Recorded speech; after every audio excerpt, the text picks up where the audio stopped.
아멘. 오늘 또 황금 연휴 기간이라서 오늘 또 선생님들, 우리 청년부 출신 선생님들은 9분 정도가 안동에 있는 캠프에서 지금 전도운동에 동참하고 있고, 그리고 안 보이는 다른 렘넌트 어디 놀러 간 게 분명합니다.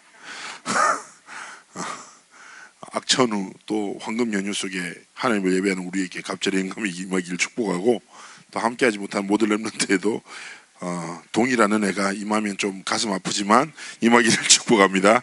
자, 우리 전도 제자의 눈이란 제목으로 함께 말씀을 나누겠습니다. 빌립보서 우리 성경을 다시 한번 볼 건데 1장 펴세요. 여러분이 빌립보서를 좀 한 구절만 보고 살면 안 될 것 같아서 1장을 전체를 보는 것은 시간 관계상 3절에서 21절까지를 볼 건데 교독을 할 거예요. 교독은 제가 먼저 한 절 읽고 여러분이 읽고 할 건데 잘 여러분 이해하세요? 빌립보는 사람 이름일까요? 지명일까요?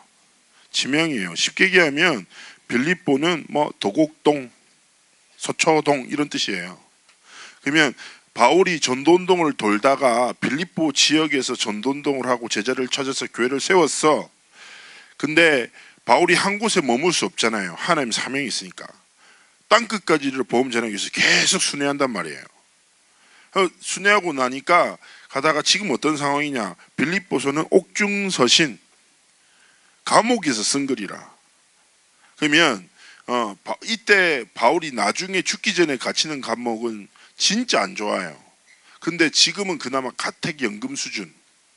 집에 갇혀서 마음대로 할 수 없고 움직일 수 없고 정해진 시간에 약속된 사람만 만나야 되는 상황인데 거기서 어마어마한 전도운동을 펼쳐요. 그리고 성경을 기록합니다. 사실은 성경이 빌립보서는 뭡니까? 바울이 빌립보 교회에 보낸 편지를 성경으로 기록된 거예요. 하나님이 그렇게 은혜를 주신 거죠. 자, 그러면 이거 뭐냐면 우리가 볼 성경 1장은 뭐냐? 바울이 빌립보 성도들을 너무 사랑해서 기도하는 내용. 그리고 우리가 어떻게 축복받은 자인지를 진짜 깨닫기를 원하는 그런 내용이에요. 그래서 나의 매임이라는 뜻은 내가 감옥에 있잖아, 이거를 말하는 거예요. 아시겠죠? 자, 우리 3절부터 한번 전도자 바울이 렘넌트를 향한 다 기도라고 생각하고 이 말씀이 나의 삶이 되기를 소원하면서 먼저 우리 하나님 말씀 교독합니다. 목소리 먼저 읽을게요. 내가 너희를 생각할 때마다 나의 하나님께 감사하며 너희가 첫날부터 이제까지 복음을 위한 일에 참여하고 있기 때문이라.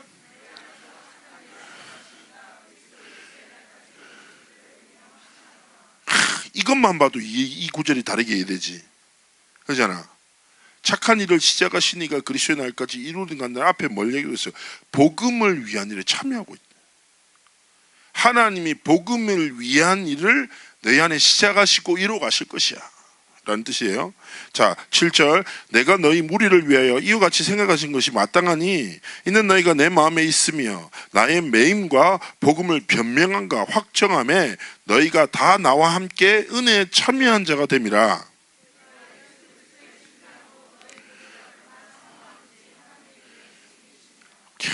표현 멋있지 않습니까? 전도자가 이렇게 고백하는 거예요. 야, 내가 너희들을 그리스도의 심정으로 진짜 사랑하는데 증인이 하나님이야. 그러면서 기도 내용이 나오는 거예요. 저도 이거 기도하거든요. 여러분의 기도가 돼야 됩니다. 9절 읽습니다. 내가 기도하노라 너희 사랑을 지식과 모든 총명으로 점점 더 풍성하게 하사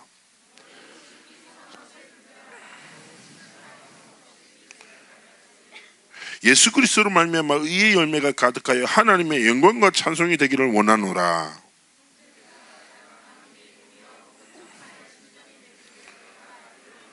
사람들은 착각하죠. 큰일 났다. 전도자 바울이 감옥에 갇혔는데 끝이구나.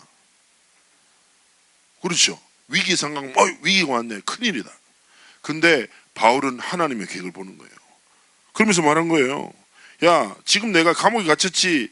이게 복음 전파에 훨씬 유익이다. 이걸 너희들이 알아야 된다. 이러므로 나의 매임이 그리스도 안에서 모든 시위대 안과 그 밖의 모든 사람에게 나타났으니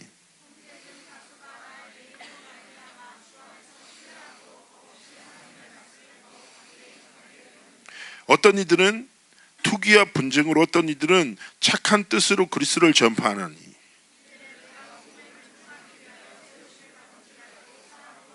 그들은 나의 매임에 괴로움을 더하게 할 줄로 생각하고 순수하지 못하게 다툼으로 그리스도를 전파하느니라.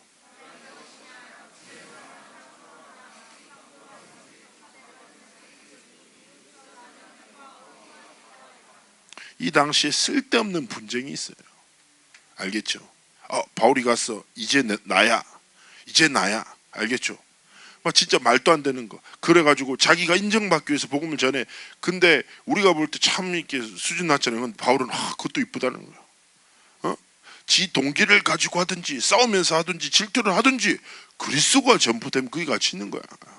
그걸 나는 기뻐해. 전도자의 레벨루가 다른 거지요. 이것이 너희의 간구와 예수 그리스도의 성령의 도우심으로 나를 구원에 이르게 할 줄 아는 거로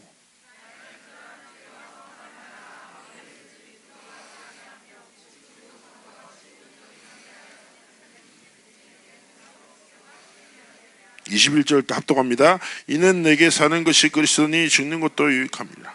아멘. 여러분 이 본문 진짜 유명한 거예요. 밑줄 쫙쫙 그어야 돼. 20절 21절. 나의 간절한 기대와 소망을 따라 아무 애라든지 부끄러워하지 아니하고 지금도 전과 같이 온전히 담대하여 살든지 죽든지 내 몸에 그리스도가 존귀하게 되게 하려 하니 이는 내게 사는 것이 그리스도니 죽는 것도 유익함이라. 갈라디아서 2장 20절을 넘어서는 신앙 고백이라고 저는 확신하거든요. 자, 우리가 이 본문을 봤습니다. 사실 이 본문을 여러분이 깊이 조금만 묵상하고 다시 읽고 밑줄 짝짝 긋고 한다면 여러분 정말 달라질 건데 결국 여기서 오늘 우리가 이제 이번 달에는 지난달에는 구원이라는 걸로 계속 말씀을 나눴잖아요. 근데 이번 달에는 전도 제자라는 이 단어를 가지고 계속 말씀을 나눠서 묵상할 건데요. 여러분들 목사님이 이번 주간에 홍콩을 다녀왔어요. 홍콩을 다녀왔고, 근데 뭐 홍콩에 가서 뭐 집회를 잘 하고 뭐 어쨌든 지금은 약간 중화권 중국에서 공안들이 핍박을 많이 해서요. 선교사님도 감옥에 갇혀 계시기도 하고 교회가 문 닫기도 하고 여러 가지 어려운 상황들이 많아요. 그래서 중국에서 들어오지도 못하고 무대에 서는 사람을 중국 종교 공안이 일반 참가자인 것처럼 딱 참여해가지고 사진을 박박박박 찍어요. 그리고 블랙리스트로 올려서 잡아가기도 하고 한국 사람이 그런다 중국에 못 들어오게 막기도 합니다. 그리고 류광수 목사님은 거의 평생 중국에 못 들어가실 거예요. 이미 블랙리스트이시거든요. 근데 이제 저는 아무래도 이제 그런 거 별로 어쨌든 하나님의 시간표라고 생각을 해서 제가 대신 무대에 서서 사진 엄청 찍혔습니다. 색 잘하고 왔는데 근데 제가 그 사역을 하면서 좀 가슴에 담겼던 거 여러분과 포럼하고 싶은 게 원래 지금 홍콩의 상황과 그리고 류광수 목사님의 고백을 두고 여러분과 고백하고 싶어요. 나누고 싶어요. 홍콩이 어떤 상황이냐면 중국으로 반환되기가 약속된 게 29년이 남았어요. 지금은 독립적인 나라로 독립적인 화폐를 쓰고 자기들의 문화를 가지고 살아가는데 원래 약속상 29년 후면 홍콩은 중국으로 완전히 귀속됩니다. 그러면 그 전까지는 국제도시예요. 알겠죠? 그래서 어쩌면은 홍콩 교회가 하나님 앞에서 결단했어요. 왜냐하면 지금 중국은 아무래도 종교 활동이나 복음 전도 선교가 너무 많이 위협이 있고 사람을 키우는데 많은 어려움이 있고 사실상 중국의 핍박의 시작이 시진핑 주석이 공산주의를 위협하는 최대적인 종교다. 첫 번째로 문서 선교, 중국의 허락받지 않은 종교에 대한 모든 문서를 검열하라 했어요. 근데 그때 때마침 기도 수첩이 터진 거예요. 우리 다락방 선교사님 쪽을 중교 공안이 급습했는데 컴퓨터 본체를 다 뜯어갔어요. 검사했더니 중국 전체에 기도 수첩이 들어가는 주소록이 다 있는 거예요. 엄청난 그게 위협이 됐지요. 그러다 보니까 많은 어려움이 있잖아요. 그러니까 중국 총신까지 폐쇄당하고 가장 크게 사역하시던 선교사님은 감옥에 잡혀가셔서 지금 한 3, 4년이 지났는데도 감옥에 계시고 4년 정도 더 계셔야 되고 그 어려운 상황이에요. 여러분, 우리가 예수 믿는 거 이렇게 예배드릴 수 있는 게 축복이에요. 근데 이제 그런 상황이란 말이에요. 그러니까 홍콩 교회가 결단했어. 29년은 하나님이 우리에게 주신 가장 중요한 시간이다. 이때 뭘 해야 되냐? 하나님 앞에서 중화권 전체를 살릴 수 있는 전도 제자 키우는 거. 여기에 홍콩 교회는 생을 건다. 하나님이 진짜 다민족을 홍콩에 모으셨다. 이 일을 두고 하나님 앞에서 결단했는데 하나님이 이미 하나님의 일을 이루시는 거예요. 여러분, 중국에는 한 성의 인구가 5천만 명이에요. 한 성의 인구가 5천만 명이라. 그런데 이번에 목사님 들었는데 그 성에서 공부를 1등하는, 그리고 아내 6등하는 남편 5천만 명에서 1등하는 아내와 6등하는 남편이 만나서 결혼했어.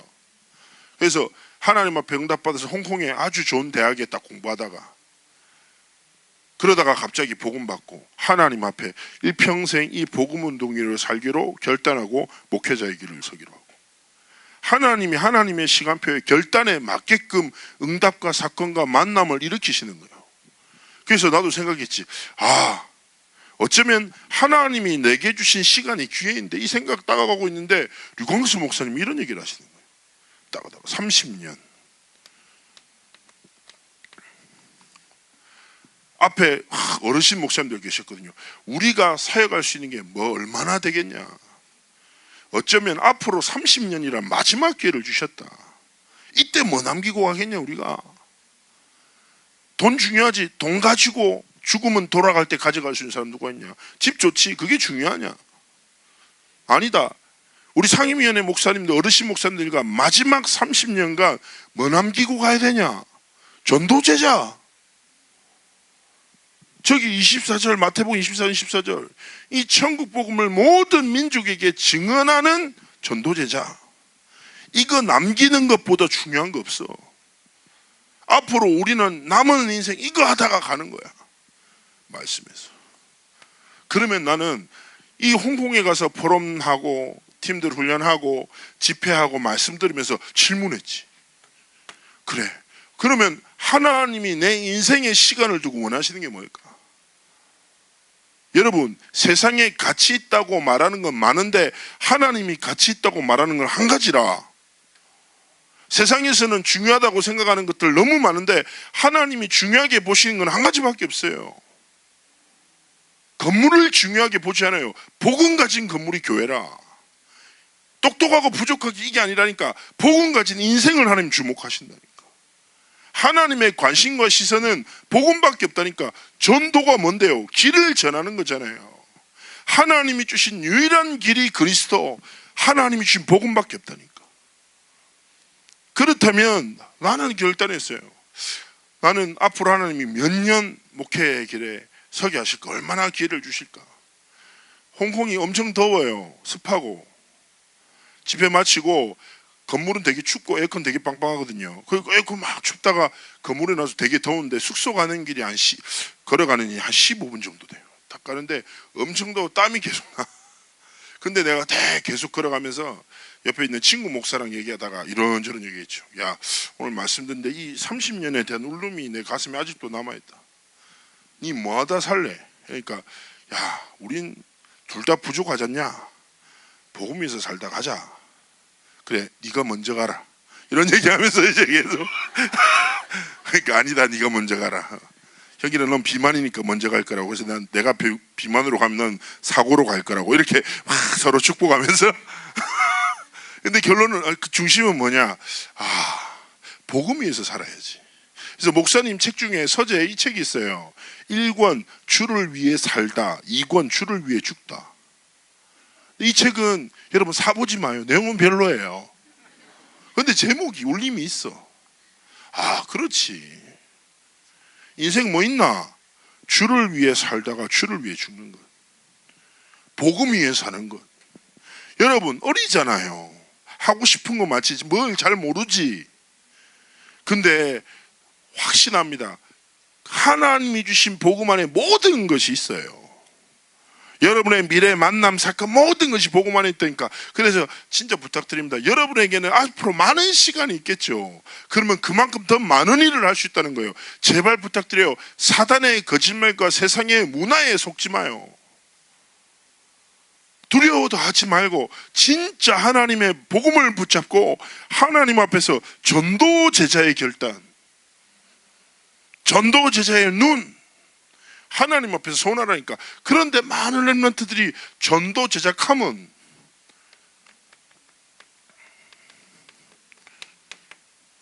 목사님 전 전도 제자가 아니에요. 왜냐? 전 전도를 해본 적이 없거든요.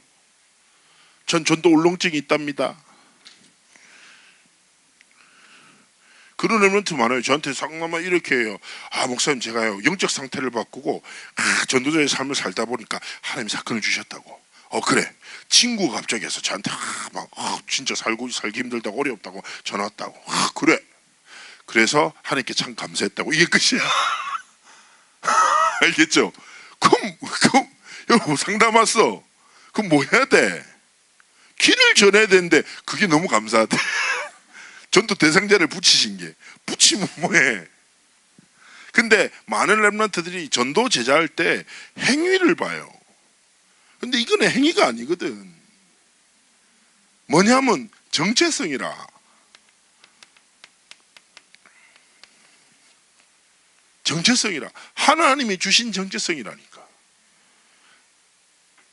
뭐니까 전도 제자가 뭔데요? 그리스도를 가진 자. 예수 그리스도의 생명을 가진 자가 전도 제자예요. 왜냐하면 이 길이 내 머리에 있는 게 아니라 내 안에 있는 거라. 너희는 하나님의 성전인 것, 하나님의 성령이 너희 안에 거하시는 것을 알지 못하느뇨. 하나님의 성령이 여러분 안에 그리스도께서 주인 되셔서 여러분의 안에 하나님이 여러분과 함께 하신단 말이에요. 길을 말하기 전에 내 안에 있는 거라. 그래서 베드로가 얘기한 거예요. 안전뱅이 앞에 내가 아는 것을 니한테 말하고 설명 잘할 게가 아니라 내가 가진 것을 내게 주노니 나사렛 예수 이름으로 일어나 걸으라.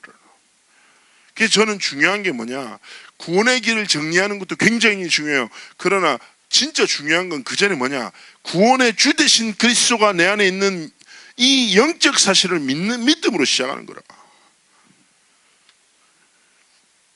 목사님이 고등학교 때 전도할 때 그랬어요. 목사님은 뭐 어쨌든 친구들한테 재밌는 말을 많이 하고 했으니까 친구들도 많았고 했는데 전도할 때 어렵지도 않았어. 여러분 진짜 중요한 거, 하나님의 시간표를 만난 사람은 여러분 구원의 길을 다 완벽하게 정리하고 탁탁탁 순서대로 탁탁탁탁탁 이렇게 말할 수 있는 환경과 사건을 실제로 만나는 길은 쉽지 않아요. 오히려 진짜 생명운동은 어디 일어나냐, 나를 살리고 내 안에 계신 그리스도를 믿는 믿음으로 고백하는 것. 세련됨이 아니라 성령의 도우심을 의지하여 복음을 선포할 때 하나님이 그 영혼을 변화시킨다고. 그래서 진짜 이번 달에 한 달 동안 여러분이 가져야 될 게 뭡니까? 하나님이 생명을 내게 주셨고 전도 제자라는 정체성으로 하나님 나를 부르셨구나. 저는 하나님의 부르심이 두 가지라고 생각해요. 하나님은 죄와 저주에서 여러분을 하나님의 자녀로 부르셨고 이 죄와 저주가 가득한 세상을 살리라고 전도 제자로 보내셨다고. 부르심과 보내심이 공존하는 게 하나님이 주신 렘넌트의 정체성이라. 근데 여러분이 부르심만 받고 보내심을 거절한다, 그러면 아주 어리석고 부족한 삶을 살게 되는 거죠. 알겠죠? 그래서 렘넌트 여러분 다 결단해. 이번 한 달 하나님이 주신 정체성 놓치지 않겠습니다. 이번 한 달간 말씀을 통해서 계속 확인하실 거예요. 그러면서 여러분이 회복해야 될 게 뭡니까? 전도 제자의 눈이에요. 여러분 사람은요 결국 가득한 걸로 모든 것을 봐요. 옛날에 우리나라에 로또가 처음에 크게 로또가 처음에 일어날 때 그 당첨금이 어마어마하고 했었잖아요. 그래서 사람들이 로또를 사든 안 사든 로또 당첨되면 어떨까라는 생각을 해요 다. 그러다가 어떤 일이 있었냐면 이제 서울에서 집회를 마치고 부산까지 버스를 타고 가는데, 교회 버스를 타고 가는데 교회 버스 자리가 다 없어. 근데 운전 보조석에 밖에 자리가 없는 거예요. 그래서 제가 거기 탔죠. 그래서 장로님 조시면 안 되니까 장로님이랑 수다 떨기로 제가 제가 그 자리에 앉아가지고 장로님이랑 얘기를 계속 하다가 5시간을 내려가니까 말씀 포럼도 다 끝났고 장로님 갑자기 권사님 욕하시더라고요. 그래서 제가 들었거든요. 제가 알고 있던 부분이라서 재밌게 온갖 얘기를 해도 다 끝나서 그러다가 얘기 주제가 갑자기 로또로 팍 넘어간 거예요. 형기라, 니 로또 당첨될 거 생각해봤냐고. 해봤습니다. 니 당첨되면 뭐 할래? 저는요 딴 거 없고 우리 교회에 찬양할 수 있도록 음향 장비 다 바꾸고 최고 악기 놓고 싶어요. 그래, 그것도 좋네. 장로님 뭐고 싶은데 난 딴 거 없다. 우리 교회 주차장을 넓힐 거라고. 왜냐하면 차량 전체 담당하신 장로님이거든요. 그래, 니랑 내랑 같이 당첨되면 교회 주차도 편해지고 차량도 편해지겠네. 그러면서 좋네요. 장로님 혹시 당첨되시면 교회 악기 좀 바꿔달라고. 내가 바꿔줄게. 뭐 이렇게 얘기하고 이제 서로 훈훈하게. 그렇지만 그거로 둘 다 사본 적이 없어요. 그때 샀으면 주셨을지 모르겠지만 어쨌든 제가 그거 보면서 참 웃으면서 야, 그렇지. 사람은 결국 가진 것으로 모든 것을 보고 선택하고 살아가요. 자, 그래서 중요한 것은 목사님 계속 얘기하잖아요. 여러분에게 이미 주신 것으로 모든 것을 보는 내 상태가 필요한데, 첫 번째는 나를 무엇으로 보냐? 알겠습니까? 그런데 오늘 성경에서 뭘 얘기합니까? 원래 우리는 절대 불가능한 존재라. 소망이 없어요. 우리의 상태는 절대 불가능해. 소망 없어. 그런데 우리에게 절대 가능한 완전하신 예수 그리스도라고 하셨다. 그래서 뭘로 부르셨다? 복음에 참여한 자로 부르셨어. 알겠습니까? 여러분, 이게 뭡니까? 나라. 목사님 제 상태 멜랑꼴랑인데요. 예? 목사님 저는 빈 시간에 많이 무너진대요. 여러분, 거기에 머물러서 속고 제발 무너져 있지 마요. 조금만 하나님 앞에 용기 내서 복음 앞에 서라니까. 하나님 앞에 고백하면 돼요. 여러분, 제가 렘넌트 사역할 때마다 특히 이제 이렇게 중요한 수련회 때마다 렘넌트도 막 울면서 결단하고, 알겠죠? 그 다음에 하나님 앞에 내 삶을 드립니다 막 결단하고, 근데 집에 가서 한 3일 만에 무너지고 막 그러잖아요. 그런 일들이 잦잖아요. 그래서 저 실제로 그런 상담을 많이 받아요. 렘넌트 대회 결단의 밤 마치고 난 다음에 렘넌트가 저한테 찾아와요. 큰일 났다고. 큰일 났는데 은혜를 너무 많이 받았다고. 근데 왜 큰일이냐고. 전 반드시 이 은혜를 잃어버릴 거라고. 내가 3일을 버틴 적이 없다면서 막 나한테 큰 소리 치는 거예요.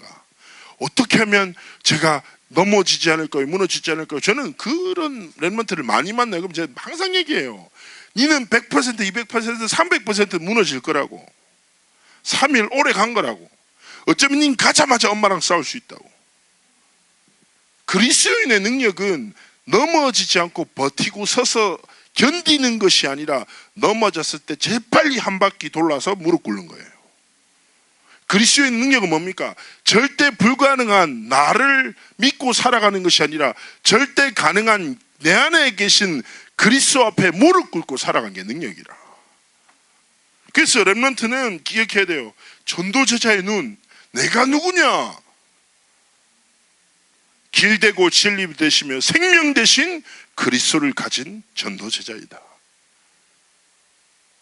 나는 연약하지, 괜찮아요. 그래서 하나님 내게 완전하신 그리스도를 주셨어. 나는 나의 연약함이 아니라, 불가능한 내 모습이 아니라 완전하시고 전능하신 그리스도를 바라보고 살아간다. 하나님이 여러분에게 완전하게 성취될 언약 주셨으니까 언약을 믿는 믿음으로 살아가는 게 렘넌트의 시작이라. 여러분, 빌립보서 1장 6절 그리스도의 날이 있어요. 무슨 말이에요? 여러분의 인생을 향하여 그리스도가 성취하실 시간표가 있다는 거예요. 그래서 여러분은 나를 딱 봐야 돼. 내 미래는 뭐다? 그리스도의 나를 향하여 하나님 앞에서 살아간다. 이 언약을 딱 붙잡고 승리해야 됩니다. 그러면서 여러분, 두 번째, 전도제자의 눈으로 사람을 딱 봐야 돼요. 빌립보서 1장 9절에서 11절입니다. 렘넌트 여러분, 진짜 중요한 게 결국 우리의 삶에 반복되는 것은 사람과의 만남. 여러분, 왜 힘들어요? 인생 살아갈 때 사람 때문이거든요, 결국에. 그죠? 선생님 때문에 힘들 수 있고, 제일 힘든 거는 부모님 때문에 갈등이 있을 수 있어요. 알겠죠? 그리고 우리 렘넌트 중에 그런 렘넌트 있죠. 엄마가 진짜 누구지? 그런 렘넌트들 많은데, 엄마가 교회에서는 굉장히 천사인데 집에 오면 완전히 막 율법주의자, 정제주의자 막 변하고 막, 에? 많잖아요. 그래서 또 렘넌트들 가정에 보면 부모님과의 부모님 불화, 그 다음에 경제적인 어려움 때문에 갈등 많죠. 충분히 있을 수 있어요. 그리고 학교 선생님이 이상하게 나만 싫어하고 뭐 그럴 수도 있고, 친구와의 관계 갈등. 사람은 사실은 사람 때문에 힘들거든요. 근데 여러분, 몇 가지를 봐야 돼요. 첫 번째는 뭡니까? 저는요, 만남을 두고 두 가지를 확실히 렘넌트를 가져야 돼요. 첫 번째 뭐냐? 하나님의 주권이에요. 이거를 진짜 여러분 깨달아야 돼요. 여러분에게 주어진 만남은 하나님의 절대 주권으로 주신 배경이자 발판이다. 알겠죠? 어떻게 응답을 누려야 되는지는 만남의 갈등 속에 빠져있지 말고 선생님이나 목사님이나 전사님이나 소통해요. 진짜 중요해요. 왜냐하면 청소년 시절에 만남 때문에 영향 많이 받고, 만남 때문에 무너지고, 만남 때문에 일어서기도 하거든요. 그래서 첫 번째 렘넌트들이 반드시 가져야 될 것은, 모든 만남은 하나님의 주권 속에서 주신 배경이구나. 그리고 여러분 똑같이 돌아봐야 되는 게 뭡니까? 만남은 내 영적 상태의 거울이에요.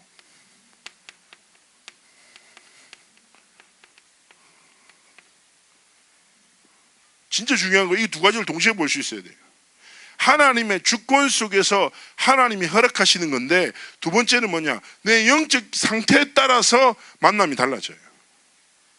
그래서 렘넌트는 뭡니까? 빌립보서 1장 9절이 뭡니까? 결국 흘러가잖아요. 하나님의 절대적인 주권 가운데 너희의 삶의 모든 것이 있어. 그러니까 지극히 선한 것을 분별하면서 살아가. 렘넌트 여러분, 진짜 그래요. 언약 안에 있으면 언약 안에 만남이 시작돼요. 여러분, PC방에 내가 24시간 있어. 그럼 누구와 만날까요? 예? 게임 중독자와 만나는 거지. 내 주변에 누가 있어? 계속 사발면만 먹고 있어. 애들이 소세지 먹고 막 히덕거리면서 이러면서 놀고 있단 말이에요. 다.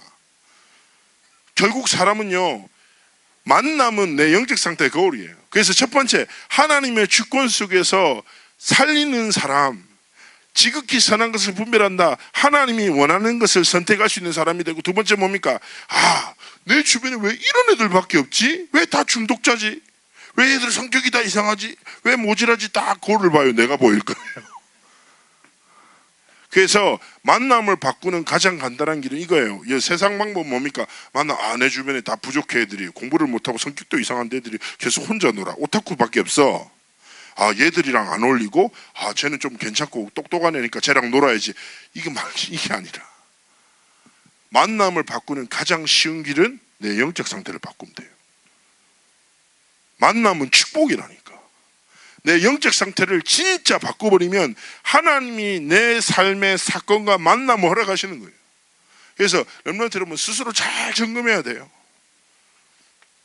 그리고 다시 한 번 말씀입니다. 만남 때문에 좀 갈등되고 힘든 렘넌트 있으면 반드시 하나님 앞에서 딱 고민하지 말고, 목사님, 전사님 상담 좀 하고 선생님이랑 얘기하면서 진짜 하나님이 원하시는 걸 찾아 나가야 되는 거예요. 세 번째, 현장.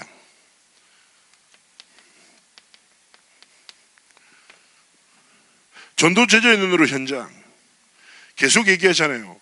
바울은 얘기한 거예요. 내가 감옥에 있는 게 하나님이 주신 선물이자 축복이자. 왜냐? 하나님의 완전한 시간표와 계획 속에 있기 때문에, 이걸 통해서 하나님이 그리스도의 복음을 전진하시기 때문에. 여러분, 여러분에게 주어진 현장은요, 세 가지입니다. 첫 번째, 교회. 두 번째, 가정, 학교예요. 렘넌트 여러분, 하나님 앞에서 여러분이 정말 중요하게 바라봐야 될 게 뭐냐? 현장 속에 어떤 것에 있든지, 여러분 어떤 매임 속에 있든지, 하나님의 절대적인 주권과 하나님의 은혜를 하나님이 예비하시고 나를 부르셨구나. 그리고 여러분 기억해야 될 게, 잘 생각해 봐요. 요셉의 언약과 현장은 굉장히 갭이 심했어요. 하나님의 언약은 다들 절하는 건데, 계속 요셉은 저라는 위치에 있었단 말이에요. 하나님의 언약은 나가 위에 있어야 되는데 계속 바닥에 오해당하고 누명당하고. 그런데 하나님은 그 현장에 언약 성취를 위해서 가장 필요한 것을 예비해 두시고 요셉을 인도하셨던 거죠. 마찬가지인 거예요. 여러분이 하나님 앞에서 진짜 결단하고 하나님 앞에서 고백이 될 겁니까? 여러분이 처한 가정, 여러분이 주어진 학교가 어떻게 하다 보니까 내가 원하지 않는 학교에 추첨으로 간 게 아니라 하나님의 절대적인 주권과 시간표를 가지고 하나님의 현장으로 날 이끄셨어. 목사님이 옛날에 그랬던 적이 있어요. 20살 때 갑자기 내가 노래를 배워야 되겠어, 재즈를 배워야 되겠다고 생각이 사로잡혔어요. 재즈 알겠죠? 그래서 누군가 나한테 너 흑인 닮았다고 재즈 배워보라고 이런 얘기도 하고. 그때 제가 좋아했던 알빈 슬로트라는 CCM 그 가수가 있었는데 그 사람이랑 목소리 비슷한데 그 사람이 옛날에 재즈를 했다고 하더라고요. 그래서 제가 재즈를 배워야 되겠다 결단하고 혼자 이제 막 기도하다가 결단했는데, 진짜 부산에서 영도에서 서울에 와서 서울 재즈 아카데미 다니고 싶어가지고 제가 진짜 온갖 방법과 만남과 다 했어요. 근데 열리는 것 같은데 다치고 열리는 것 같은데 다치고 사방팔방이 다 다치고 제가 갑자기 공익근무가 됐거든요. 그래가지고 잠시만 비웃지 마세요 권사님, 너무 웃음소리가 크셨어요. 네. 그래가지고 살짝 상처됐네. 농담이고. 제가 그래서 공익근무 딱 됐는데 영도구청에서 받아보는데 막 한숨이 막 나오는 거예요. 나는 서울에서 재즈를 배워야 되는데 내가 왜 영도구청 환경위생과에서 자동차 배출가스를 단속하고 있지, 뭐 생각이 드는 거예요. 그러니까 교회도 별로 재미없고 난 지금 이게 내가 집에 가난한 것도 원망되고 우리 집이 난리를 때 좀 밀어주면 좋은데 엄마가 서울은 어떻게 잘 가보라고, 근데 책임 못 진다고 이렇게 얘기만 하고 이러니까 낙심돼가지고 어쩔 수 없구나, 나는 이렇게 무너질 수밖에 없구나 이렇게 생각을 하다가 다행히 제가 강단 말씀에 은혜를 받고 있어서 그때 말씀에서 뭔 얘기했냐면요, 딱 그 얘기했어요. 요셉 딱 얘기하는 거예요. 하나님이 주신 현실이, 하나님이 주신 현장이 최고의 발판이다.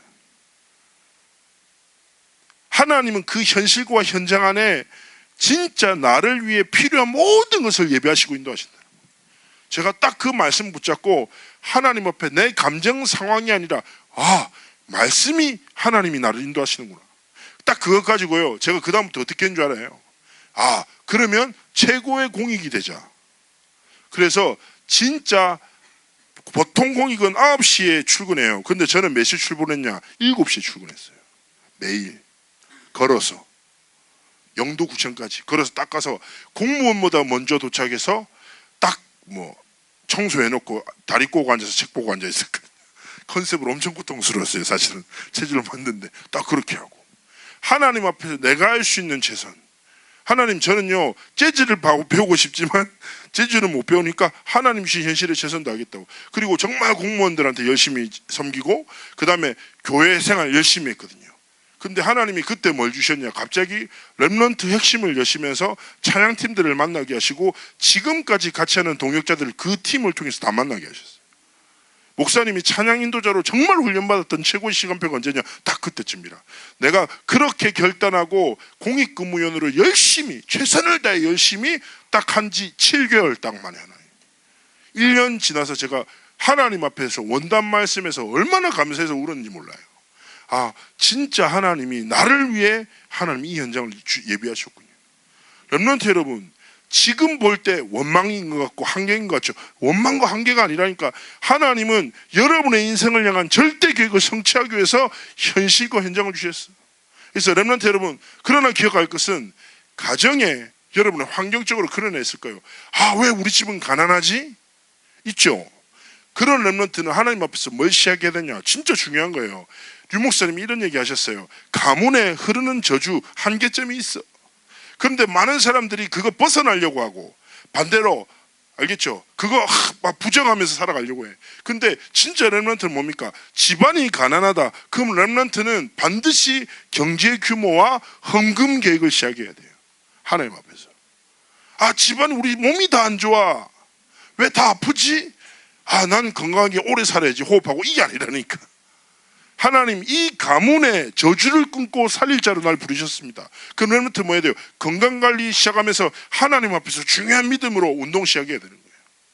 알겠습니까? 집안에 흐르는 저주에 반대되는 영적인 결단과 규모 준비하죠. 그러면 여러분을 통해서 저주가 끊겨요. 진짜 많아요, 그런 사람들.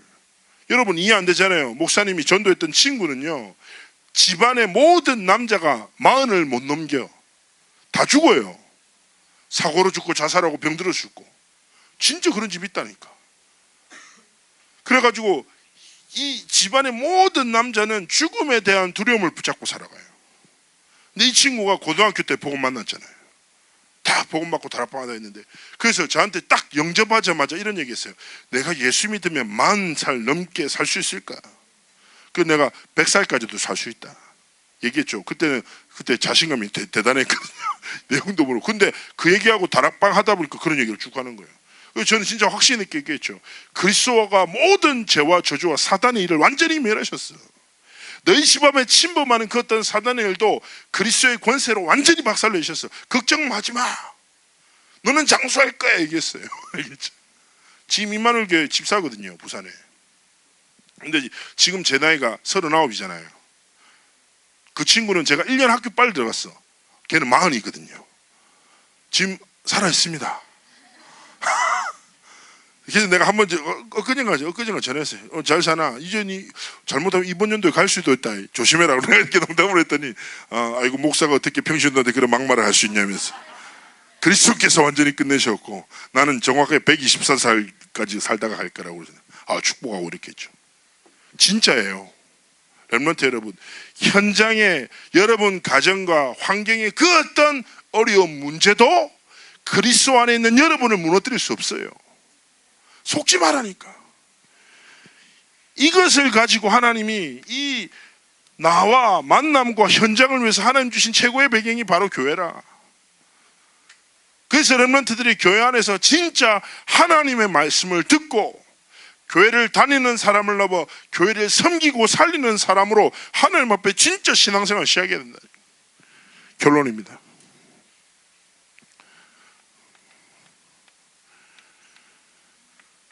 렘넌트 여러분, 나 만남 현장 딱 생각하면 어떻게 보면 렘넌트들한테 감사하다, 너무 감사하다, 소망이 된다 이런 렘넌트도 있지만, 어떤 렘넌트는 나는 별로고 만남은 없고 현장은 답답합니다 렘넌트 있을 거예요.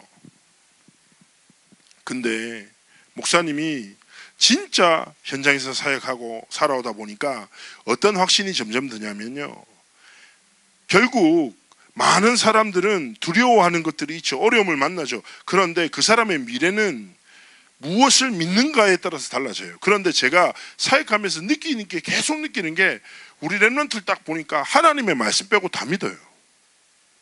하나님의 복음 빼고 다 믿어. 현실도 믿고 환경도 믿고 갈등도 믿고 한계도 믿고 가난도 믿어. 그런데 하나님이 주신 복음을 믿지 않고 하나님의 주신 말씀을 믿지 않고 하나님이 전능하시다는 영적 사실을 믿지 않고 살아가는 거예요. 렘넌트 여러분 딱 하나님 앞에서 작은 믿음의 결단하라니까. 여러분은 현장을 갑자기 못 변화시켜요. 현실은 그대로일 거예요. 알겠습니까? 그런데 정말 내가 변화시킬 수 있는 작은 것이 무엇입니까? 내 안에 진짜 믿음을, 불신앙 다 내려놓고, 염려, 두려움 다 내려놓고, 하나님 진짜 나는 하나님이 그리스도의 날까지 나를 이루어 가실 줄 믿습니다.